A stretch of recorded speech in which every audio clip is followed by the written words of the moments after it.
Welcome to Boss Battle, first live edition. I am your host, Yaikan, and this is Crypto Hotto, my other host. And we are joined by Castle Blackwater today. How are you doing, Castle Blackwater? I'm doing very well. Like I mentioned, a little bit toasty, been a long day, many spaces, but another opportunity to meet lots of really cool people in the space, as we all do every day. And excited to be here on this new format, Boss Battle. I'm very curious as to what's about to happen. For sure, yeah. And this is the first time I've done like live content as myself. I'm normally a VTuber, so I'm excited for that. All And Yeah, right. what is this background? Are you like in a spaceship? What is this? this is like a Wanderer's spaceship. Nice. Okay. Yeah. Like it. So yeah. So it's gonna be very similar to what we've done before if you've seen the show before. So we have a series of bosses with questions that get a little bit harder as we go. Ready The for it. last boss is the two-headed Hydra. So that's something we've always had. But Okay. we're theming the bosses a little differently this time. So first boss is gonna be like a Golem King, and then the second boss is gonna be like a Cerberus. So a little bit different, and we'll have some graphics around that soon. But you're definitely you're the first person to be able to try this out, so we're excited for this. Nice. Do I get any spells or potions, or is it just my words this time? No, this is like solo leveling, like the hard side mission. If you've seen Yeah. that show. All This right. is the grind before you get all the gear and then you do like the actual raids. So Okay. All right. I'll have that's to a play the really card. that's a really good idea though. I never thought of that. That's not a bad idea, having like some potion button or something. Maybe That'd like work. an I Uno love that. reverse card where I can turn a question back around on you guys. Ooh. Very Throw These are interesting. something good in there. ideas. Don't worry. Great ideas. Awesome. right. Well, yeah. So Hotto's our first boss. So I don't know if we have any other announcements, but if you want to get into it, take that away. Yeah, I just want to mention real quick, we do have a Cushy Dreams promotion here. So you can use your 20% off on Catalyst 20. So whenever you go to cushydreams.com, you can go get your stuff on checkout. Use Catalyst 20, you get 20% off your deal. And yeah, let's hop into the first question here. So, number one, what kind of feedback have you received during the beta for Castle Blackwater? Oh, that's a great question. A great opener, actually. I'll start by saying that we're a very community-driven project, and we're always very receptive to whatever the community has to say, and we're always quite eager when we do alpha and beta to get that community feedback in the form of questionnaires. Our Discord is always open, etc., etc. One of the coolest pieces of feedback that I think we've acted quite innovatively on is something back from alpha where people said, like, hey, it's kind of boring once you get killed off in this game early and there's not much for us to do. And that kind of got us thinking and researching. And we then invented this whole like secondary game experience, dead ghost mode, where once you die, you become a ghost and you enter this whole new realm where you still have powers to influence the game that's being played. And you get this own kind of like mini game where you have to battle other dead people for souls, which is a currency, which you can then spend in a shop, which allows you to influence that alive game being played. And yeah, I think that's a change that we haven't really seen before in that style in social deduction games, and something that I'm very happy with for the community in raising that issue for us. That is a very interesting dynamic. I've never really thought of like earning a currency in this type of game loop. So very innovative thing there. All right, let's hop into the next question here. Can you explain the ticket and ranking system? How will that work? Okay, so the ticket and ranking system is predominantly important for the ranked version of our game for competitive. One of the core principles that we're trying to build this project on is that the game has to be fun first. And in order to prove that principle, we want to launch a Web2 version of the game, which will be casual, separately from the Web3 version of the game, which is competitive and ranked. The reason we have this ticketing system is, for us, it is a way to kind of ramp off the maximum earning potential that somebody has when playing ranked. And from a crypto perspective, it comes as no surprise that there are a lot of farming type of players in Web3 gaming. And I'm of the belief that as a project or a game founder, you need to find ways to kind of mitigate the amount of farming that they can do. Otherwise, they will drain the ecosystem. That's their incentive. So by having this ticket system and attaching it to your rank, we limit the amount of earning that somebody can do in a single day, which will equal the amount of tickets that you have. You don't have to spend a ticket. You can't play without tickets. You just won't earn. And whenever you feel ready for it, you put your ticket in. You can then earn that next game, and you can start climbing that ranked ladder. As soon as you get higher and higher up the ranking ladder, you unlock more tickets. Therefore, you unlock more earning potential. So in that way, we are allowing our most highly skilled and most engaged players also to potentially earn the most because they've put in the hours. Okay, so the more skill you have, the more you earn, basically. The more skill, the more tickets, the more you could earn potentially. Correct. And you mentioned earlier in that, just a quick follow-up to that, the Web 2 version of the game. What platforms are you looking to distribute the game on? Are you looking to go on Steam, Epic Game Launcher, stuff like that? Yeah, of course, for a Web 2 launch, you have to go with Steam. It's just a dominant platform. That's why we're so focused on kind of keeping a distance between the blockchain narrative and what the game has the potential to be. The game will launch initially on Steam as a Web 2 game, and we intend to grow a very organic and engaged player base of Web 2 gamers. And then after that, we will also port to mobile, which will also be a Web 2 version of the game because of those same restrictions. And then as soon as we've grown that player base, we launch the Web3 competitive version of the same game. But then we launch it on Epic Games with all the Web3 integrations. And then we gently start nudging the people who are playing the Web2 game into that Web3 ecosystem where they can start benefiting from the Web3 benefits and also being more engaged in that sense. Okay, and I want to ask one quick follow-up. Sorry, I'm being a little selfish here. Sure. You mentioned mobile. So does that mean it's going to be a cross-platform feature to this game as well? Yeah, exactly. We already are quite proud to say we have cross-platform between Windows and Mac. I think Mac in gaming is very often overlooked, but for our style of like casual game, we think it's very well suited for those Mac users who use it mostly for work, but sometimes want to jump in on something. And over time, we will stretch that cross-play capability towards mobile as well, because let's face it, mobile's where the games are really at. Yeah, shout out Damien because he's a Mac user for now. We're gonna get him something better, but yeah. He's a Mac user for now, so that's good. Well, he's more than welcome in our community. My co-founder is a Mac user as well, and he will fight for Mac rights.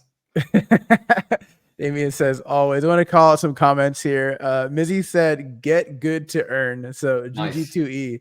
I know he's been preaching this like new thing for a while where he's like, you got to earn your shit. Like, but I agree with him, right? Yeah. It's up to us to make the ecosystem reward and value the most engaged players rather than anyone who builds a bot and just farms everything. Absolutely. I agree. I think the people that are working their ass off should get rewarded. I agree with that point. All right, let's hop into the next question here. What's the next big milestone to accomplish for Castle Blackwater? We've accomplished so many milestones in a very recent time frame with beta season, plate to airdrop, TGE, etc.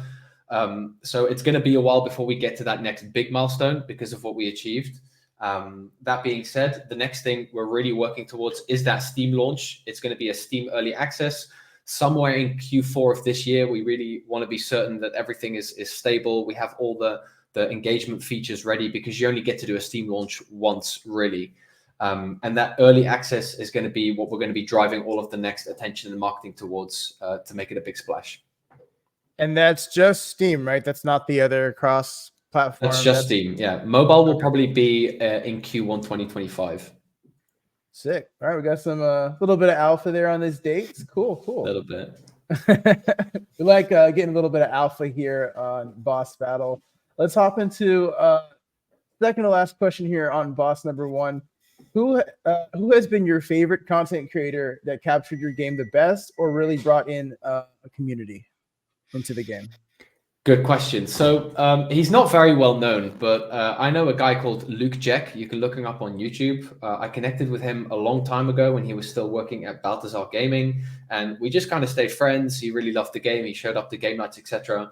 And a little while back, he made a really extensive Castle Blackwater tutorial. It's like 45 minutes. It dives into all the mechanics, the characters, has some demo gameplay. And these days, it's my go-to video that I send people when they ask, like, hey, how to play this game.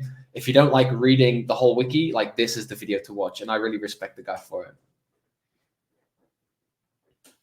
Fair enough. Now, I never heard of him, but he's on the radar now, so now we know who he is. So I think he just joined Champions Ascension again for their content team, so I'm sure he's still around. Yeah. Okay, fair enough. All right, let's hop into the last question here. Shout out McChillin, by the way. I see you in chat. What's up? Let's go. And yes, sir, Clouds. This is the first stream, baby. Let's go. That's super cool how we can highlight them like that. Yeah, absolutely. You can click them, That's awesome. call them out right there. Your project, the last question, by the way, your project just received 10 million in funding. What are you doing with it? It's not 10 million. Where did you get 10 million from? Don't know. What's the number then? What's the number then? We raised about 2.65, but that's before all the expenses, right? I think we're left with about 2.2. Yeah. Maybe this question was phrased like wishful thinking, like in the future when you get $10 million, what would you do with it? Let's just go that route. Yeah. So let me start by saying that getting to this point in where we are today has been a huge journey for us. Those that know us will know that we really started from nothing. We started as two co-founders bootstrapping the whole thing for 6 months, just a vision, an idea. We sold a small community on that vision with NFT sales, but this was already like at the end of the first of the last bull market. We raised about 50K with an NFT sale right at the tail of that market, and we used all of that to build a prototype. We didn't have much game experience. We just found the right people, built a prototype. We put that out there, and with that prototype, we managed to get a Merit Circle on board somehow. We were going to do a fundraise with them, but at some point, the market crashed, FTX abandoned, all of our investors pulled out, and Merit Circle just kind of doubled down and said, we're going to fund you guys through the bear market. It's going to be the leanest budget possible. And I'm talking like a very, very low burn rate, but you guys just have to keep building with this money, and then we'll see what happens in the next run. And then we pretty much did that. We built with a skeleton crew for 2 years, got through alpha, and then just as we're pushing beta, suddenly the market turns, sentiment turns, we're doing a token launch, and now after 2 years of building with the leanest budget ever, we have a substantial amount of money. And I think that's cool for us because we're so used to building with nothing that we can really utilize and maximize the potential of this capital to get the game to the next level where it's going to be. And that includes all the platforms, the crossplay. We've expanded with some developers. We've got some new community people. I'd like to think that we're very savvy with how we spend the money, and we won't fall into a trap that we see many other first-time Web3 founders fall into, where they suddenly raise a whole bunch of money, they go overspending, overhiring, and then when the next cycle happens, they won't be prepared for it, and I think we will. And that is a very interesting story and perspective that I didn't really think, like the FTX thing and then like the money coming out of the market during the bear market, how it affected people that were building games in the space. That was massive for us. Like we were so close to closing around, and then that happened on the day we were like collecting, and everything just pulled the plug. Yeah, man, that must have been tough times, but we're over that hill now. We're on to doing better things, right? So exactly. Glad you guys are still around. Y'all made through it. Let's read some chats here. New setup looks dope. Appreciate you, Mr. House. He also says, "Damn, that's hype, Matt. Respect, JoJo." Shout out to you, Mr. House. We are going to put a poll in the chat. So people that are in the chat, you can go ahead and vote in the poll how JoJo did on the first boss here. But in the meantime, we're going to head over to Yai Khan for boss number 2. Take it away, my brother. Awesome. Yeah, second boss. So we're going to get right into, can we hear a little bit more about the Kobe cosmetic staking? And if I said Kobe wrong, I'm sorry. Kobe. We like to say Kobe. Kobe. Okay, got it. Yeah. The ticker Kobe. Yeah, can we hear a little bit more about the cosmetic staking? Yeah, so the idea behind staking, and this was all developed quite last minute in the end. We wanted to do something with staking, but if you look at how staking has been applied, it's usually very inflationary for the token in the long term. We go quite deep into the economics, and if you've seen our white paper and our economic theory, you'll understand how we think about certain things. And the last thing we want to do is kick the inflationary can down the road and just create something that's not sustainable long term. So letting people lock up tokens now to get more tokens later is exactly that problem. Instead, we thought it'd be really cool to combine the element of locking, right, not or staking in that sense, because that is healthy for the economy in the short term. And instead of that inflationary pressure in the long term, we try to connect it to in-game rewards and give the people locking up real value within the game. And that's kind of how it currently works. If you own the Kobe token and you can bridge it to the Beam chain, which is where we build natively, you're able to stake those tokens on our website. And in exchange for your Kobe, and you can decide however long you want to lock that up for and how much you want to lock. In exchange for those decisions, you get a certain amount of X Kobe. Xcopy is an off-chain currency that we keep only on our website database, and you can use that instantly to buy items that we have in a shop. And these items are like in-game cosmetics. Most of these are token branded as well. So think of like a Kobe token shield, Kobe token sword. We also have some really cool animations in game that can replace certain actions that are triggered. And then you receive those cosmetics on Beam Chain. You can trade those. You can use those. They all have a maximum supply, so they have some kind of limited edition status. And at the end of your lockup period, you receive all your tokens back, and you can decide to restake or do whatever you want with them. Awesome. Just want to shout out real quick. Yeah. Kobe. Yeah, Cloud was hype about that. So what a great ticker name. Super memeable. Absolutely. Nice. Yeah. And your answer is actually a great segue into my next question. So what have your thoughts been about working with Beam, and does anything stand out about that partnership? I mean, the partnership has so much history, right? It ties into our history with Merit Circle, who funded us through that difficult time. Ever since that was done, we have been working very closely with the Merit Circle team, even before Beam ever was a topic of discussion. And I like to think that part of the discussions that we were having in times when we were looking for a chain that we were going to build on kind of helped give Merit Circle certain ideas of like, hey, this is a problem that Castle Blackwater and other projects are facing in finding, basically the argument was we want something on Avalanche, but we don't want to have to bury the cost and the burden of deploying an entire subnet. So why isn't there like a gaming focused subnet? Merit Circle kind of ran with that, and working with them on Beam Chain from a very early stage and kind of helping them shape certain areas to fit the needs of our projects and others has been super productive. We really align well in the vision that Merit Circle has, in that they want to do as much abstraction as possible when it comes to the user experience. And they're of the same belief that Web3 gamers in the future shouldn't necessarily need to know that they are playing a Web3 game.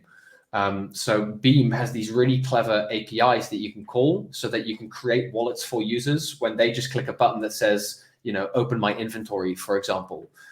That's really cool. Of course, the transaction fees is another amazing feature because they're pretty much non-existent.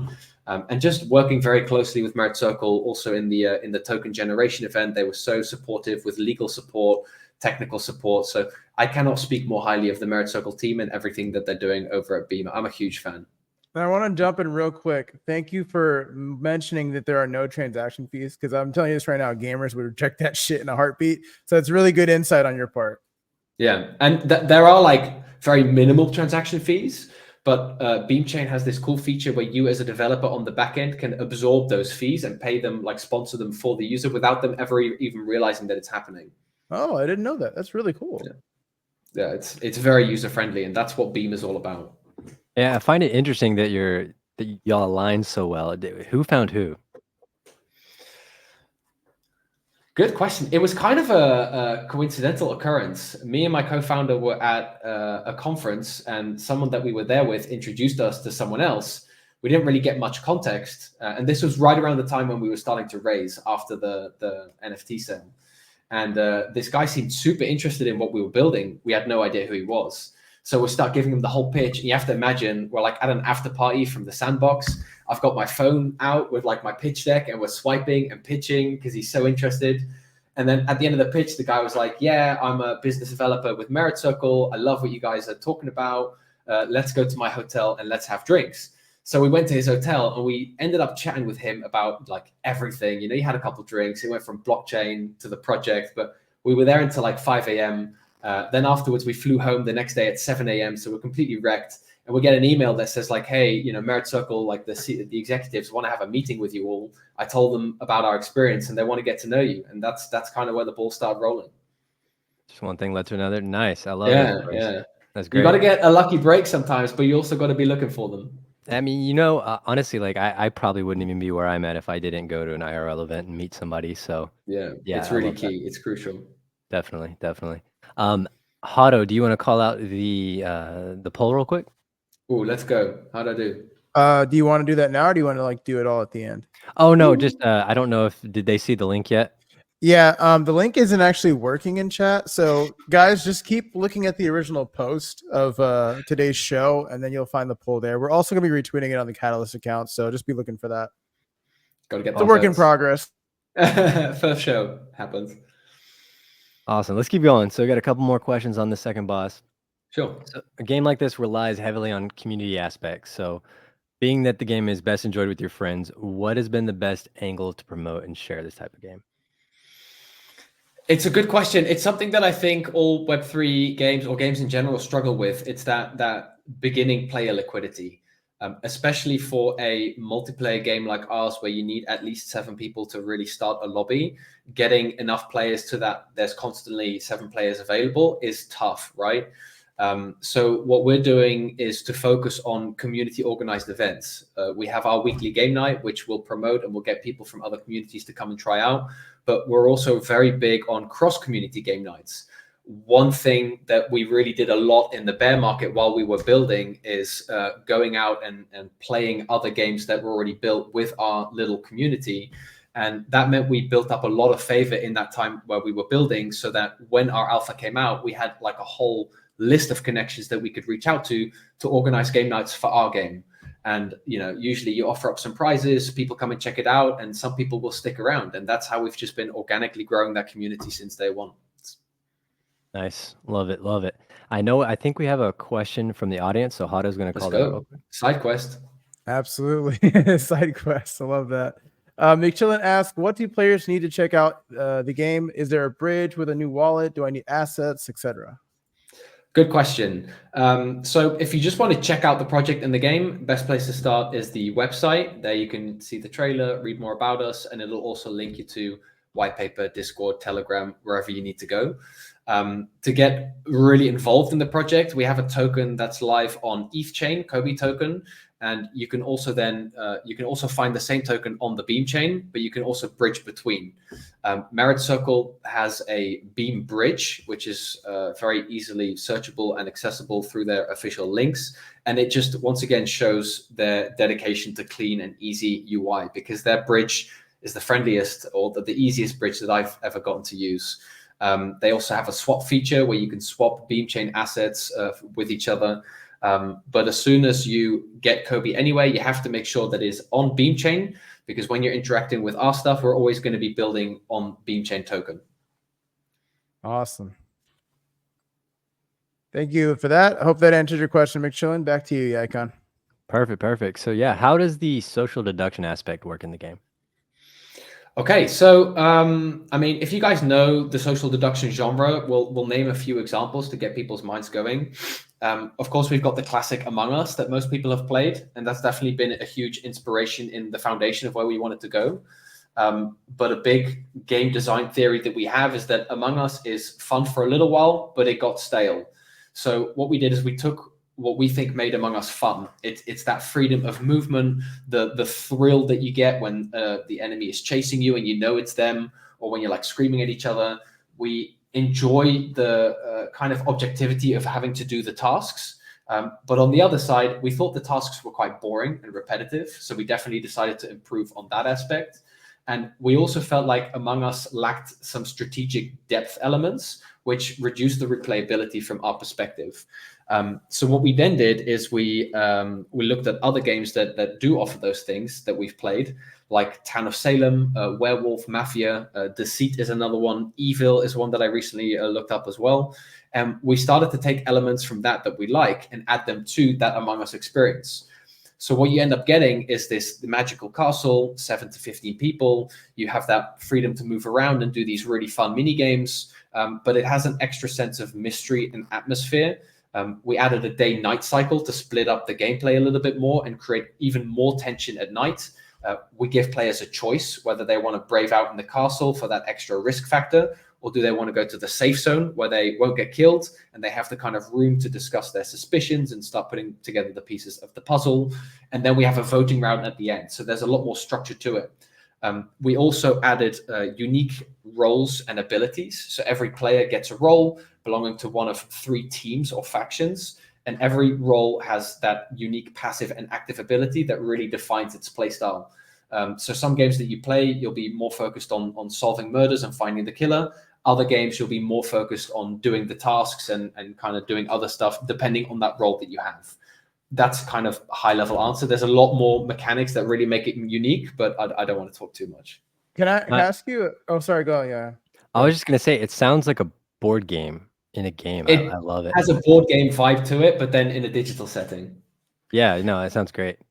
Yeah, I Was had a that, quick question. Yeah, so in Among Us, there was like a text-based chat that people would play with, but I thought that the preferred method would be over voice chat because that's where you kind of get like the real meat and potatoes. Like, is this person lying or are they not? Right? What do you think is the best meta for this kind of game, and how have you implemented that into your game loop? It's funny because one of the things that frustrated most about Among Us that we tried to fix was the lack of proximity-based voice chat. So when we initially started to go for the game, we really focused on that proximity-based voice chat and spent a lot of time and resources in getting that to work really well. And nowadays it does. So that's kind of what it's focused on. And we kind of pushed text chat to the side. We had it available in the voting round, and we have one like special mechanic in the safe zone where players can leave notes with each other. But other than that, there wasn't really a text chat at all. That worked really well in alpha when we had a small community of people who use their mics, and it really elevated the gameplay. And I still think that the best way to play the game is with a mic. However, during beta, when we scaled the game to thousands of users, we've come to now better realize that a lot of people out there either don't have a mic or don't feel comfortable using a mic and would like an option to play more text-based. So based on those learnings, we're now developing a proximity-based text chat, which is going to be like speech bubbles. So when you type something, a speech bubble pops over your head, and only if you're in the area can you see that speech bubble. So we're now going back to kind of bring that in as well. And in the end, we'll have the best of both worlds. I actually love that so much. That's interesting innovation, dude. Like a little text bubble that is in proximity for view. That's actually kind of clever. I like that. Loosely inspired by like Habbo Hotel and maybe even RuneScape from back in the day. Fair No, that's enough. great. I like combining them. You haven't seen both in a game yet, so It gives you options, yeah. But Yeah. I do have to say, there's one character out there. His name's the Silencer. He is evil, satanic, and he has the ability to silence other players as like his special power. And that becomes super frustrating when you like have seen somebody kill someone and then they silence you, and then like there's a meta where people will then like walk around frantically and people are like, are you silenced? Move up and down, and it becomes like a really fun game of is he not? Yeah, that's just something I wanted to throw in there. That's awesome. Definitely. I have endless amount of questions because I was a big Among Us player that missed the whole hype train of it. So every time we try to get some friends together and play it, we never could. So this is the Castle Blackwater hype train. Exactly. This is new ground for me. Yeah, and more than happy to organize a game night sometime and get you guys in. Absolutely. Yeah, I'm gonna drag in all my friends for sure. I'm gonna do it. I need to get my gaslighting skills up. So the poll is going to be posted, guys. So be on the lookout on the Catalyst account. We're going to retweet that for the poll, of course. You get about 5 minutes to vote. Let us know how JoJo did on boss number 2. And I do want to mention we do have an announcement before we hop into the twin-headed Hydra. We do have a badge that we're dropping for this episode. So if you want to claim that, I believe Mizzy always keeps it open for 2 to 3 hours. So if you're not here during the show, you can claim it for an additional 2 to 3 hours afterwards, or an hour and some change. And that badge looks like this. Let me show you guys 1 second. Boom. There it is right there. So if you go to the link. Sick up, bro. Yeah, man. Damien and Mizzy work on that every week. That's nice. That's clean. Yeah, it's like a kind of a hybrid between a game cartridge and a floppy disk, and it's got some artwork on it and logos. Yeah, it's got a little Japanese Asian kind of vibe to the art style, which I think fits very well. So I'm sure our community is going to love this as well. Absolutely, yeah. We definitely I'll say I don't take no credit. It's all Damien and Mizzy at this point. They definitely do a good job with that art. So if you guys are here for it, you can click the link that we're going to retweet here in a bit. Or it might be already up, and that pulls up as well. So, go in and grab your badge, guys. And then we're going to hop into the twin-headed Hydra here. That's a big one. Let's have you go first, and then I'll go for sure. Yeah. So yeah, we're gonna bounce back and forth on these last questions, and we'll see how you do at the end. Doing great so far. Oh, sorry. One quick question that Clouds had before we hop into that. Sorry about that, Johan. With multiplayer in place, what are you guys thinking of a team system for this? Or are you thinking of a team system for this type of game? I'm trying to figure out if he means anything with team system that we don't already have. Maybe I didn't explain it well enough, but we do have like the 3 factions in the game: Protectors, Satanic, and Forgotten. And the Protectors and the Satanic are both a team. And people who are in the Protectors, even though they are individualistic characters, they do have a combined win objective. For the Protectors, that is doing tasks, gaining XP, and then being able to escape. And for the Satanic, that is trying to kill everyone without getting caught, basically. But if I misunderstood your question, feel free to rephrase it. Okay. Well, I mean, I'll add a little bit of context to that. Before there were roles in any of these type of games, people would always make their own roles. So you'd have like third imposter or something. So Right. maybe he's alluding to that, where it's like you can just like team up before you actually hop into the game without the roles. But you kind of explain it as like the team is based off the roles. So Yeah, exactly. Unless you are the Forgotten, which is like a chaotic neutral, plays their own kind of game. I love. Oh, chaotic neutral. That's a D&D. Yeah. Okay. I love that.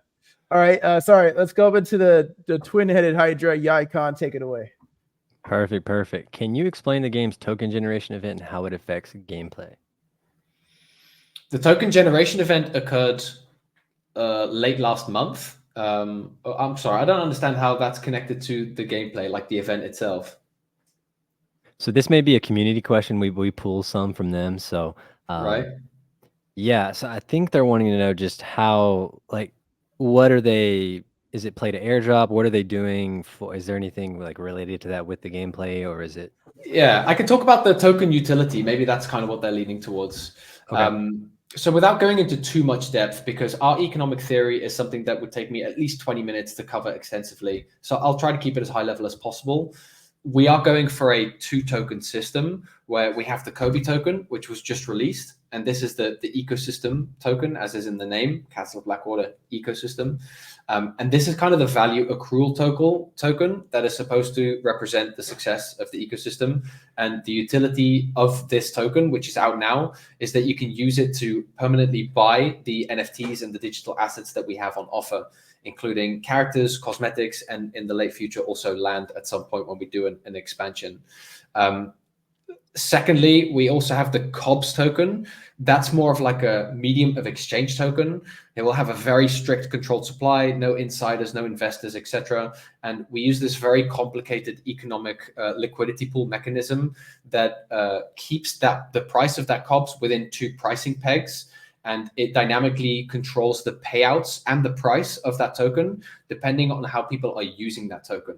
So if the people earning the COBS token are then also spending the token to a certain degree, then there is equilibrium. The economy is stable and the price will stay stable. As soon as that goes out of balance, because, for example, we get too many farmers and nobody is spending the token to rent stuff, what will happen is that the payouts will become lower, the token price will go down, and those types of people will become disincentivized to keep doing that action. Yeah, there's way more to it, but that's about as high level as I can get at this stage. No, that's perfect. Let's go to Hada for the next one. Some early alpha. I love it. Let's go to the next question. How does Castle of Blackwater integrate blockchain technology into its gameplay mechanics, if it does at all? Cool. So we've been very careful with how we integrate Web3 technologies. One of the principles, or one of the reasons that we started this project, was because we thought that the first generation of play-to-earn games back in 2021 were so dramatically unsustainable. So that's definitely something you have to look out for. What we're starting out now, the initial Web3 integration revolves around cosmetics, which is going to be functional soon. Cosmetics are all NFTs on the Beam chain, and they all have a fixed limited supply. And one thing that's cool about that is that, like, when we release a rare sword or whatever, we'll say like, hey, this sword, 200 supply, we will never mint more of these. So if you manage to get one of those 200 swords, and that happens to get some kind of legacy status like a party hat in RuneScape did at some point, then that will appreciate an economic value, and that adds like a speculative side to it, which is caused by Web3, but we think will enhance the Web2 gaming experience rather than become too extractive. Another thing that we're doing is character NFTs. People can own character NFTs to increase their chances of playing certain roles, and there's like a whole bidding/wagering system that goes around that. And then finally, we have the COBS token, which is kind of the last step of the blockchain approach and will only be implemented to that degree if everything before that goes well. And that's the point where people will be able to play competitively to earn the COBS token, to spend the COBS token. And that's when the full Web3 economy really takes into shape. Awesome. Move on to the next one. Perfect. Yeah. So what are the main differences between the free-to-play and the Web3 competitive version of the game? It's actually really simple. The free-to-play game is going to be a Web2 casual game on Steam and mobile, accessible to anyone, no friction, no barriers to entry, etc. And then the competitive version is going to be pretty much a clone in gameplay experience, only that the entire economy is powered by the Web3 elements, from NFT cosmetics to character cosmetics and the crypto earning token. Perfect. Awesome. Short and sweet. I love it. Yeah. Sometimes that's all it takes. Yeah. I mean, simple, makes sense. Hato, let's go to you for the next one. I wish more games would keep it simple, to be honest with you, but let's move on to the next question. What are the skill-based mini games that players can engage during their quests in the castle? Love this because it's a big aspect of, I think, like one of our USPs compared to in Among Us, for example. For these mini games, we dove down like App Store from mobile and just downloaded all of the hyper casual games that we could find from like Voodoo and King and whatever. And that was basically the inspiration for these mini games. So every mini game is a hyper casual game in its own. So we have like Vegetable Ninja, which you can imagine what that's inspired by. We have a little bow and arrow kind of game where you have to shoot a dragon. We have time-based ones where there's like a clock spinning around. You have to get it into certain things. So it's important that almost all of these games have an element of skill to them, so that as you play the game more and you improve, you can also increase your ability to finish these games and get the XP. And that also kind of makes it fun. But also I would add too that these different tasks are specific in the fact that you can be questioned for these things. And if you can't really explain what you were doing with your tasks, it's another thing. It's like a whole little meta game with it as well. So it's like one of the early strategies that you do is watch people and how long they take to do certain tasks, because having played the game 1,000 times, I know exactly what the average completion time is. And if somebody spends only 3 seconds at Vegetable Ninja, I know you're fucking sus. Okay, so you already know the meta game, so it's gonna be hard to trick you then. I see. Bro, I defined the meta game. Come on. Yeah. All right, yeah, Kyle, I'll give you the last question here. Just as a little bonus question: how has nobody thought of Vegetable Ninja before? Like, Fruit Ninja's been out for how long? I mean, bro, I'd rather we have more vegetables. of these puns. We have more. We have one called Floppy Fish, which is inspired by Flappy Bird, and it's pretty much the same, but then with a fish trying to escape a sewer into the ocean. Nice. Awesome. All right, we got one more question, and then we'll close it out with another poll. So next quarter, you are scheduled to deliver a level progression and reward system. Can you tell us a little bit more about that? Yeah, so that's a big part of where we are at today. We're pretty happy with the core build. We do have some fixes and changes from the beta feedback that we want to implement that's going to improve the game design to some degree, but most of the foundational systems we're happy with for a public launch. But other than a core gameplay loop, there's a lot more that makes a game whole. So when we're talking about progression systems, we're talking about like a simple leveling system that keeps you coming back every day because you're grinding XP, you're unlocking new things. There'll be like a progression rewards as well, where you get cosmetics when you hit certain milestones. And those are all kind of features that you use to increase the stickiness of the game, etc. The other one, sorry, it was progression systems. And what was the other thing? And the reward system. Oh yeah, so that ties in pretty much with the progression system. We're also currently working on the actual ability to wear the cosmetics that people are now holding and buying in the game, which I think is going to be a really fun utility addition for all these NFTs that are out there. Awesome, awesome. All right, well, let's get this last poll up, see how you did, and see if you. So you saw that we give a badge out to all the listeners. We also have a badge for our guests. If you pass, you'll get a trophy. So, Hato, how are they doing? How's he doing? Yeah, we're gonna work on those numbers here. In the meantime, I do want to shout out another question here from Clouds, and he actually kind of took a question that I've been thinking about too, because there's skins in other games like these. Are you guys thinking of making skins or maybe some kind of UGC with the skins as well?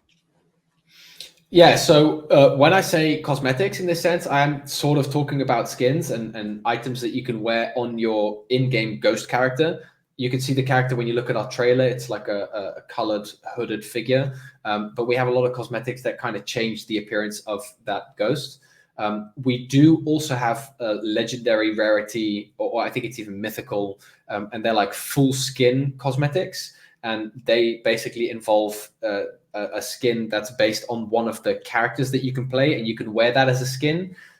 We're going to give these to people who own the NFTs, and they kind of add an extra level of deception to the game because you can wear the skin of a lumberjack while you're not playing the lumberjack, and that way you can create some confusion through skin choice.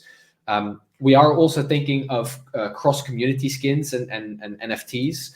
We're already got a couple of those in the works, which I can't really talk about. But whenever we want to do a partnership with a community, we can create a cosmetic that is defined in their art style, and then we can do a sale. We can even split the proceeds. Their community can show off their like community merch in the game. Everybody wins, and I think that's a big part of what's going to make Web3 gaming better than Web2 gaming. It's so community oriented. Yeah, you kind of made me think about another question that we have some time here. The poll is up, by the way, everybody. Yeah, go ahead and vote. This will be the final boss here. So when it comes to interoperability in terms of IP and things like that, do you guys have an active list of people you're looking to work with, or you already have like a confirmed amount of people that will be there for that main launch that you're gearing up for in Q4 for the Steam launch? Is there going to be anything like that? Yeah, so a big part of our Steam go-to-market strategy, we've done a lot of research into how to do a successful Steam launch, and it pretty much all boils down to the launch day. Within the first 24 hours of your game being live, you want as many people to play your game, to promote your game, you want people to wishlist your game. If you do that well, you'll start to show up in these like weekly gainers, etc., and that way you'll get that organic growth and you can really hit that momentum. So in order to kind of facilitate and supercharge our ability to follow through with this strategy, we're partnering up with gaming communities like Carve Gaming, like Earn Alliance. We're going to reach out to all of the communities that we've ever done collaborations with, and we're going to invite them all to this massive launch party and get everybody to start playing within that first 24 hours. We're going to have some incentives. There's going to potentially be an airdrop, and we're pretty much going to game the system in a way that we are going to get that spot on the Steam charts and hopefully then get that organic push to take us to the next level. Awesome. Love to hear that. Let's see where we're at with the poll. Got about 1 minute left to vote. So I'm going to let you, the floor is yours now, right? Why do you think you deserve an A on this last boss, or just all the bosses in general? And just kind of shout yourself out, like the game and all that stuff, like why this game should be played and all that stuff. Go ahead. Okay, this game should be played. It deserves to be played because it's a real passion project. It's founded by people who are gamers at heart, people who are in the Discord every day, talking to the community, discussing game design choices. Like you'll struggle to find more committed Web3 gaming founders who have put so much sweat equity into the project and really carried it through the bear. And that just shows the level of determination and endless will that we have to take this project to where we think it can go. Not only that, the feedback we receive is very positive. People really seem to enjoy it. Even today, we had a space with Mario Nafol, and from that, some people came into the Discord, started playing the game. And everybody came out of that in the Discord saying, like, "Wow, this game is really fun. Like, it's great to see Web3 games are finally becoming fun." And we take that as a huge compliment. I think I deserve to do well on these bosses because, to my experience, I think I've handled the questions all right. I've done like 1,000 of these spaces, and usually the questions fall in certain categories. So you could probably wake me up in the middle of the night and ask me one of these questions, and I think I'd be able to handle it well at this stage. But I do want to take a second also to thank you guys for giving me the opportunity to come here and to create this really fun and engaging format. Like I was sort of expecting this to be more of an AMA Twitter space kind of vibe, but having the bosses and the back and forth and the community interaction, I think that's a really refreshing take on giving games a spotlight. And I'm very happy that we were able to make this happen. So mad respect for what you all are doing here. Yeah, absolutely, man. This is the first of many video format live streams for this boss battle. It's gonna get better and better. I'm gonna let you know, guys, that. And Mizzy has been alluding to these badges. They are gonna have some type of utility in the future, so you better be here to collect these because they're gonna be really valuable in the future. I would love to see some more graphics of these bosses coming up, and every time I answer a question, then you could like do some damage to it, or if I answer it wrong or it goes wrong, then they do damage to me. Like a little bit more, even more gamification in the process could be fun. Jojo, you've had many good ideas. We might have to talk. We might have Bro, to talk. I'm a creative at heart, man. This is what I do. Yeah, that's some great ideas. You had the potion idea earlier. Absolutely crushed it, just like Cloud said. I was about to say that. How did you do that?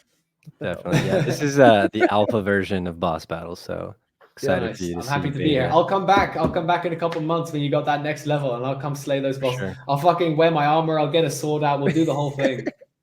All right. So just to, you want to break it down? No, I was just gonna say, like, we're at about 45 minutes, and normally when we have Mizzy and Clouds jumping in, it fills up that last 15 minutes. We'll have that next time too. But Yeah. Take it away, Hato.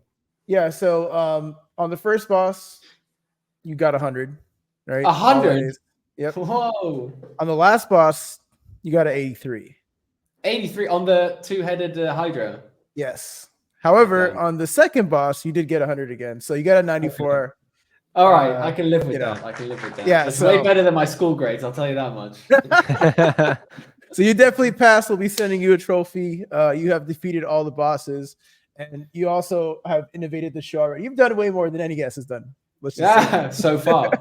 So far. No, nice. I can tell it's just the beginning for what you guys have to offer. Absolutely. Well, I mean, that pretty much concludes today's show. Yaikon, you want to close us out? Yeah, if you are not following Catalyst, what is wrong with you? Go do that. We'll be back. I don't believe we'll be back next Tuesday, but we'll get you guys the schedule out. We'll have a lot more of these shows coming out soon. And we'll be adding to it each week. So if you have some suggestions, jump in the Discord, throw those out. And thanks for being here. And thanks, Jojo. Thanks again. One more thing. Thanks so much for hosting. Yeah. Follow Castle Blackwater as well. Oh, do it. And use Catalyst 20. Let's go, baby. Thanks so much, guys. Have a good one. Hey, you too, man. Peace. Bye.